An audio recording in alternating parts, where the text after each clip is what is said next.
ادا کریں۔ نماز جنازہ کے اندر 4 تکبیرات ہیں، نبی علیہ السلام سے 5 تکبیرات بھی ثابت ہیں، 40 تک تکبیرات ثابت ہیں، لیکن مومنوں کے لیے، مسلمانوں کے لیے جو مسنون عمل ہے وہ یہی ہے کہ 4 تکبیرات ہوں۔ پہلی تکبیر کے بعد ثنا پڑھی جائے، دوسری تکبیر کے بعد درود شریف پڑھا جائے، تیسری تکبیر کے بعد مردے کے لیے دعا پڑھی جائے، اور چوتھی تکبیر کے بعد بغیر کچھ پڑھے سلام پھیر دیا جائے۔ جو ہی دائیں طرف سلام پھیرا، آپ نماز سے نکل گئے، اپنے دونوں ہاتھوں کو چھوڑے تو کوئی حرج نہیں ہے۔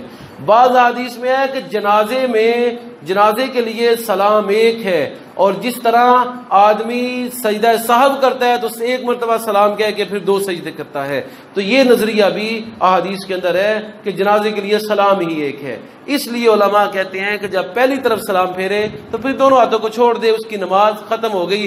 دوسری طرف سلام اس لیے ہے کیونکہ ہر نماز کے اندر 2 سلام ہیں، تو جنازے کے اندر بھی دوسرا سلام اس لیے ہے تاکہ لوگ جو ہے وہ اپنے آپ کو نماز سے فارغ تصور کریں۔ تو نبی علیہ الصلوۃ والتسلیم نماز جنازہ میں 4 تکبیرات عمومی طور پہ کہتے تھے۔ بعض جنازوں میں آپ نے 5 تکبیریں بھی کہی ہیں، اور بعض میں 40 تکبیریں بھی کہی ہیں۔ سیدہ فاطمہ بنت اسد، نبی علیہ السلام کی چچی، جنہوں نے رسول اللہ کو پالا پوسا تھا، جناب ابو طالب کی زوجہ، حضرت علی کی والدہ، جب ان کا وصال ہوا حضور نے ان پر 40 تکبیریں کہیں۔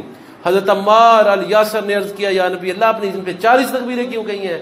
فرمایا یہ تو اس سے بھی زیادہ کی مستحق تھیں، اپنے بچوں کو بھوکا ننگا رکھتی اور مجھے کھلاتی پلاتی، بچوں کو لاڈ نہ لڈاتی، مجھے لاڈ لڈایا کرتی تھیں، غمی خوشی کے اندر میرا دھیان رکھا کرتی تھیں، اپنی اولاد سے بھی زیادہ مجھے ترجیح دیا کرتی تھیں، تو میں ان کو اپنی ماں ہی تصور کرتا ہوں۔ اور ان کی قبر میں بھی نبی علیہ السلام لیٹ گئے تھے۔